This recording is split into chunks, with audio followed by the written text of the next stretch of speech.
Greetings. I'm Dr. Troy Podell, the Coordinator of Career Readiness for the Downingtown Area School District. Welcome to this very special edition of the Career Cafe program. With us is the President of R&R HR Consulting, Kai Respes. Kai, welcome. Thank you so much for being here. Thank you. So Kai, you're an HR consultant, right? Yes. What is that? What do you do? Okay, so an HR consultant goes into organizations that may or may not have a person with a background in human relations. That is covering all aspects of the business that touch people. Benefits, compensation, legal compliance, you name it. But anything that's going to affect people in a business, that's where HR comes in. So why would I, as a business owner, reach out to you? More times than not, it is because you don't want to go to jail. Okay. So, for instance, there are a number of HR things that legally, by federal or state law, can land you into jail. So you want a person like me to tell you, don't do this, don't do that, you'll be good. But there are some gray areas as well. How do I pay my people? Do I make sure that I'm paying females and my males the same way? Or if they're not being paid the same way, do I have a valid reason to do that? And it's not based upon gender. Job descriptions. Are my job descriptions written in a way that they paint a picture for anybody to be able to do the job? And if not, is there a reasonable accommodation that can be made so everyone has access to be able to apply for this job? So those are a couple of different things. More times than not, I'm called in because an employer has found something or they believe to have found an issue within the organization. They're not exactly sure what steps they need to take, and they're looking for an outside set of eyes to objectively come in and offer some recommendations on what they need to do. So as the consultant, you get to be kind of, the analogy I'd use is like the cool uncle, right? You're the guy that can come in and give you the fresh perspective and, play with the kids and wear them out and then... Yes. Sometimes that is absolutely the case. Sometimes I come in and the employees love me because I'm going to come in and say, hey, you are not paying your people in the Downingtown area what they need to be making. It's off the greater Philadelphia metro market. The comp ratios say that people in this area should be paid 6% more than people who live in Paoli. So all the employees are like, yeah, that's great for us. Other times, not so much. There may be times when I'll have to go into an organization, we found something, whether or not it's fraud or neglect, that has had an adverse impact on people. And I need to come in and give recommendations to the stakeholders to say, here are your options, here's what I recommend that you do, and it may impact people in a way that they don't like. So who are the clients of R&R Consulting? What kind of businesses do you tend to work with? So my niche market is nonprofits, small and medium-sized businesses. I found that those were organizations that, for a number of reasons, didn't necessarily have a person like me on their general staff. Whether or not it was a budget constraint, they did not say, hey, we can budget this X dollar for this level of experience. They may bring somebody in who can do one facet of HR, maybe like a recruiting or a tactical payroll person, but not someone who's used to doing employee relations or investigations or things of that nature. But because they're a small or medium-sized business or a nonprofit, they don't have the money to do that in their portfolio. Or other times they don't even know what they need, but they know that there's something. And they're like, we just need you to come in and tell us soup to nuts what we can do. And we're not saying we're going to do everything right now. It may be a 5-year plan, but we want to have something in place. Lastly, I would say there are times when employees have heard about me and they're asking, hey, we think something is going on. Can you come in? And you're meeting with the stakeholders and you're feeling them out. And then you say, there might be a little bit more going on here. I think we should schedule some more time to talk about this in a larger setting. So I've known you for 17 years now. You and I go way back. And your story of how you got from college into the world of human resources is such a fascinating one. I would really be honored if you could share it. Sure. So freshmen, where were the freshmen in the room?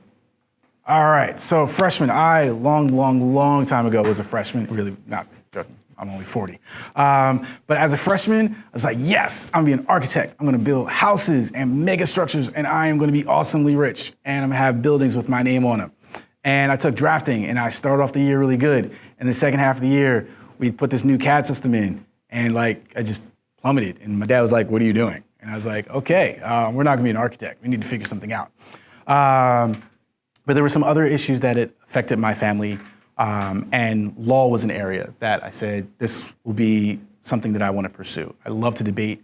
I love the complex nature of law and the problem-solving aspect of law, so I said, okay, this makes sense. As I said to the previous class, there's one bit of advice that I want you to walk out of here with. It is, please, please, please, please, please remember that each and every day that you leave your house, you're networking with someone. You should be keeping that in mind. Every person that you come into contact with once you leave your house is someone that you can learn from, or someone that can propel you to the next stage where you need to be in life. And two, have at least 2 mentors. That is critical in your life. They can give you objective information on who you are and where you may need to be. And they may give you ideas that are outside of your comfort level, but it will shake up your box and get you to see things in a different light and propel you in a path that say, oh, okay, that might be something I want to try.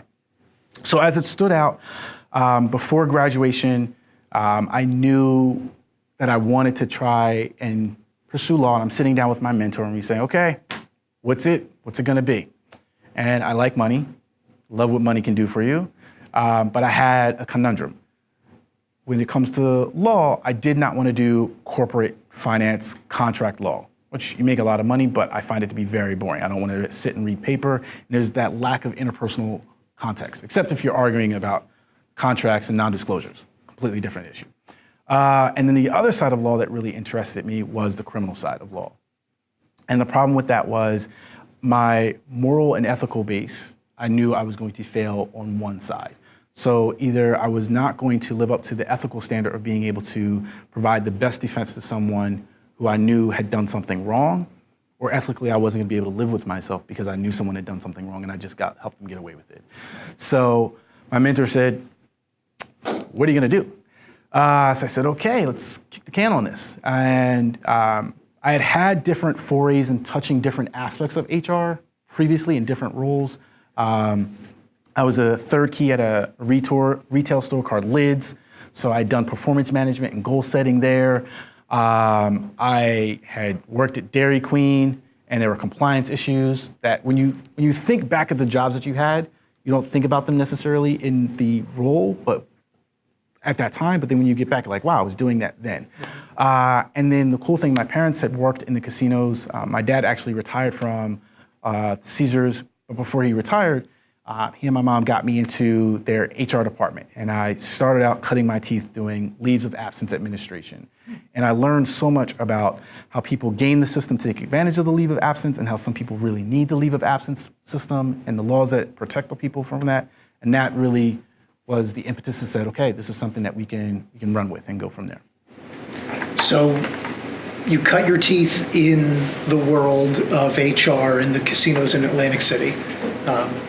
How do you then progress to where you are now? Sure.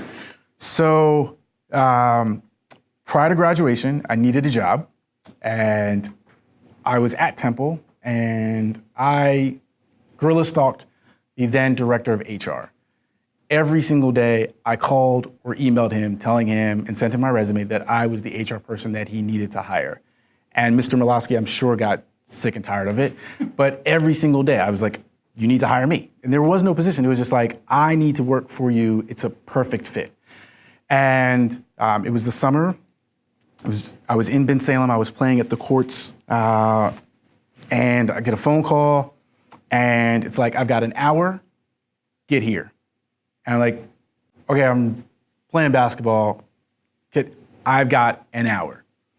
So I quickly, notice the words I'm using. I quickly got down 95 with a lot of cologne on, a change of shirt, and I wiped my face off, and I got myself a job at Temple just by stalking the director of HR. Do not take no for an answer. And that has been a valuable lesson as an entrepreneur. You know, you walk into a place and you say, hey, I can help you. You're cold calling someone. No, thanks, we don't need you. No, thanks, we don't need you. If you don't have a tough enough skin in life to take no, rejection, you're not going to propel yourself to your greatest achievements. So you have to be able to do that. So I got there and I stayed at Temple for even through after graduation for a few more years. And then at the time when I was at Temple, when I first started at Temple, Temple Hospital had its own fully functioning HR department, and Temple University had its own HR department, and they did not talk. They were completely separate entities. And you show up to work, and you're looking at the org chart, and it's got people's names in circles, and you don't see your name in a circle, and you say, oh, I've got to look for a new job now. Consolidated. Yeah, they consolidated, they merged, it's called a reorg, and you learn with that, and you say, okay. And from there, I transitioned into financial services. I worked in the financial services market for a bit. I worked for a couple of mortgage companies, and I worked for a bank, a community bank. That was fun. FDIC came in and locked the doors because they were no longer a solvent bank. Okay, great, fun stuff. And then transitioned into where I am now, having moved from private to the government, and now on my own. So you spent some time in the private sector, you spent some time in the education sector, you spent some time in the public sector, in government human resources. What differences do you notice between working in the private sector and working in the public sector in that capacity? Okay, so first and foremost, in the private sector, it is cutthroat. It's extremely cutthroat. You have to go into your job knowing that everything I do, I'm doing so that I can propel myself forward. Because they essentially, to the people high up, really high up, you are a number. You're not John, you're not Kai, you are employee number X, Y, and Z. And unless you're doing something to stand out, you can't move ahead in the organization. So while there's innovation and technology is used very fast in the private sector, there are times when that has an adverse effect on people. And the lines get blurred and people lose sight of the people that helped you to get to those really great profit margins. And you start making business decisions that don't take those people into account. On the government and the nonprofit sector, you can have almost the reverse, where they're slow to integrate and utilize technology to their benefit. And unfortunately, in times, not all the times, but unfortunately, at times there are people who get comfortable in a role and they will continue to do just the bare minimum and no one is holding them accountable. So you're not getting fresh ideas, you're not getting new innovation, and you're stagnating. And that is where you'll have other sets of issues that are affecting productivity of the organization, even in government. So those are the two, I would say, stark differences between private and the government. So if I'm a client of yours, right, and I reach out to you and I say, Kai, I think I have this particular problem, whether I'm a public sector or a private sector employer, how often in your work are you actually working on that particular problem, and how often is it like actually something else? From soup to nuts, I would say less than a third of the time is it just this one little issue that I've been called in to address. All the time, inevitably, more times than not, it is something that is cascading to a larger issue. Is it a systematic issue? Is it a negligence issue? Is it just a lack of training? But it always tends to be something more. And that's where you pull the people aside and you say, you have these other issues going on. Here's where we should probably take this in a different direction. So, for example, if I come to you as a business owner and say, I love my employees and I want to take care of them, and it's important to me that I provide them with quality health insurance, but I also have a bottom line and there's a limit. I want to try to trim the fat somewhere. I have to keep the lights on. So that's where I'm looking to deal. What other issues might be associated with that? So you could be non-compliant with ERISA, which is IRS tax law, and now that's a whole different other issue. You could be looking at fraud. If you have people who are on your roster who maybe are too old to be on your roster, they've reached say your plan document said that people were supposed to be on till age 26, and at that point they got to get off. You've got people on there age 28, age 30. Why is this going on? And who let them stay on? And then on the flip side, if you just blanketly say everybody over age 50 has to get off, that could also lead you into hot water and be illegal. So you're looking not just at the plan document that sets up that's supposed to lay out the parameters. First of all, that has to be compliant and has to follow all the different laws. And again, they go different levels. You're talking about tax code, you're talking about employment law, all those different things. From there, you're going to the health insurance company. If the health insurance company finds that you've had people on the roster who they've been paying for, they can come back to you and say, all these claims, Joe Schmo broke his leg last year as a weekend warrior. He wasn't even supposed to be on your plan anyway. Not only are we dropping you, we're suing you.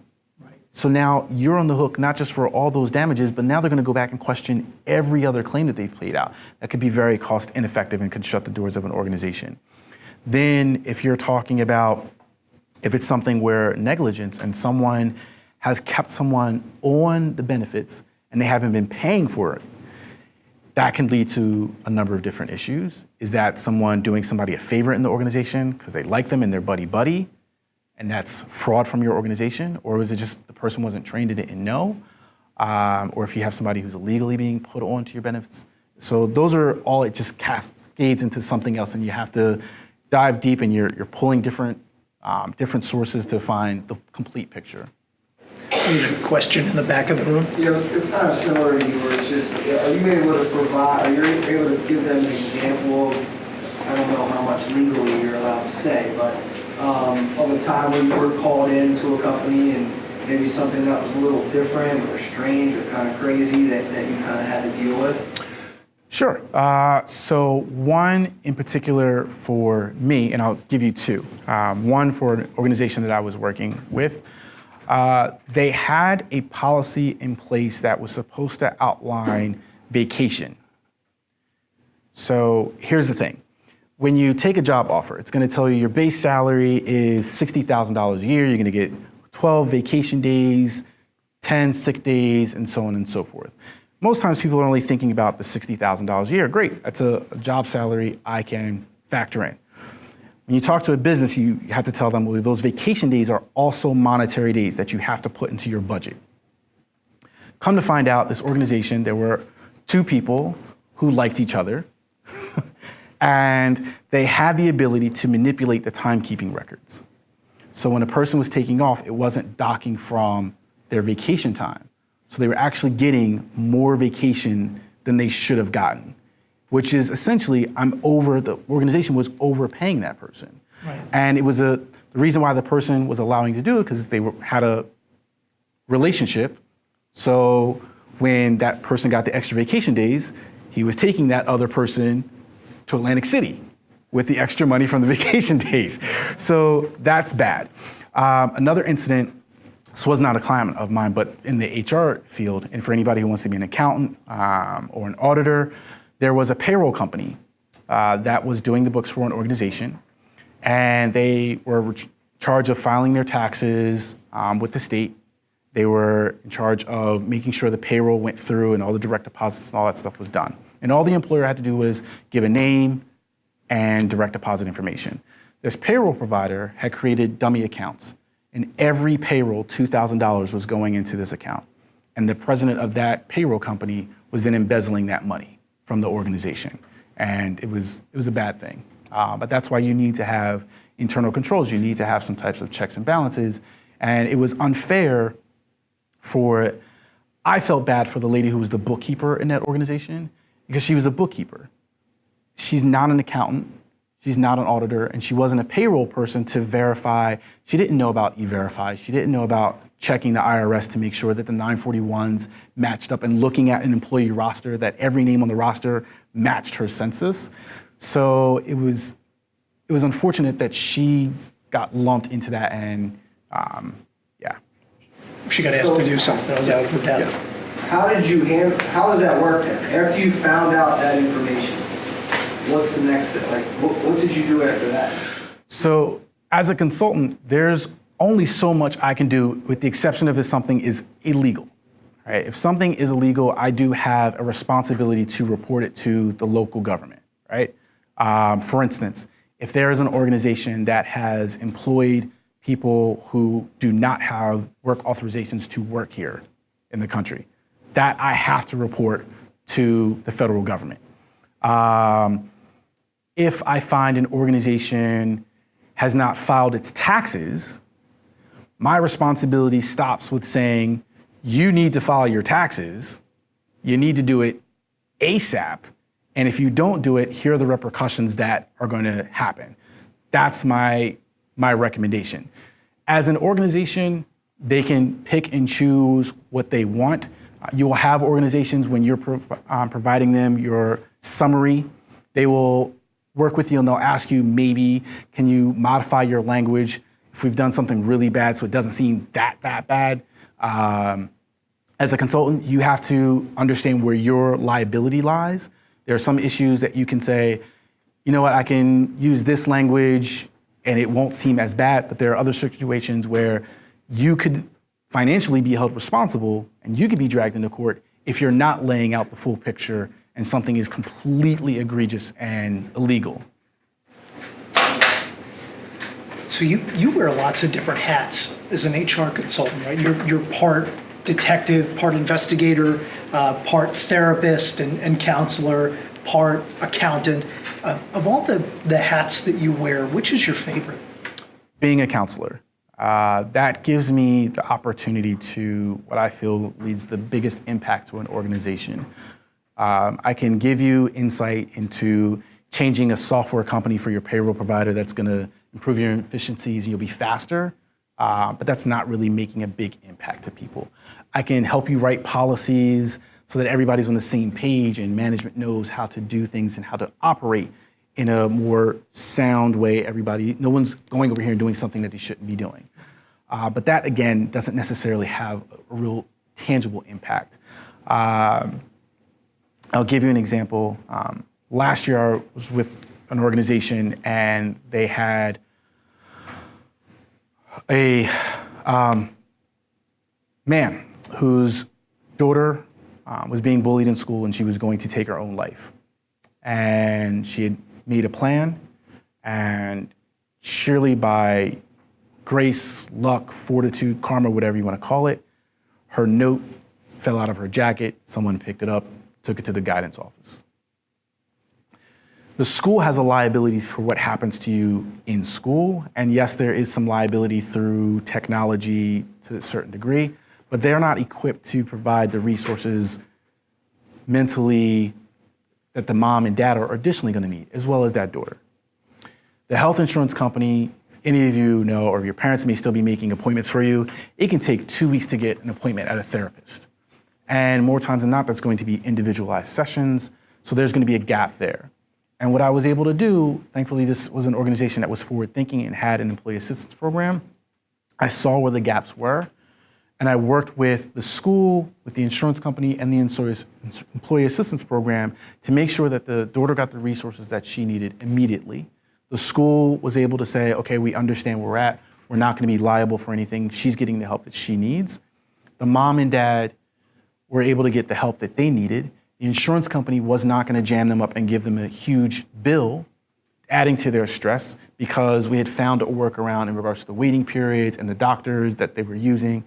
And it coalesced into what everyone needed, and everyone got the help that they needed. And the greatest compliment that I got was, he came up to me and said, you will never know how truly much you helped my family. And that meant something to me. And it's times like that. That's where I love what I do as an HR person.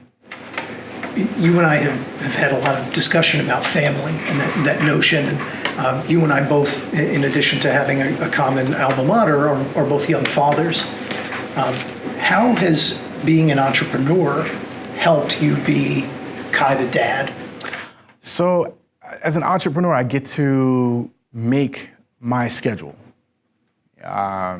When you work for someone and your kid has the play, basketball, lacrosse, field hockey, drama, stage, and you're trying to manage those schedules, and if you want to be there, more times than not, it can conflict with what's going on with the business need. The business need is, no, there's a 4 o'clock meeting, and even though it has nothing to do with you, because you're on the management team, you have to be there. That's how some business can be. As my own boss, I can tell my clients, look, I'm available from here to here. If you call me, I'll get back to you within 24 hours. If you email me, I'll get back to you in that regard. But I can be hands-on in all those moments. And it's cool. My kids get to see their dad owning and building and creating this thing. When I go out on meetings, my oldest wanted to come with me today. He thought it was bring your child to work day. I was like, not exactly, bud. But what I try to do with them so they have an understanding of what I do, because my job is a little different than Timmy's dad's job down the street, is I explain to them in different things. If I'm going to do an investigation, for instance, at an organization, hey, I've got a client today that somebody wasn't treating somebody nicely, and I've got to figure out what happened and try and help them work through that. And my kids understand it in that regard. I do a newsletter for my clients, and I bring my kids around to my office space in my basement, and I let them pick out the pictures that are going to go in the newsletter. I tell them what we need: a picture of people in a meeting, or we need a picture of people having fun. End of the year stuff. They'll, do this one. So they're actively engaged in it, so it's cool. That's awesome.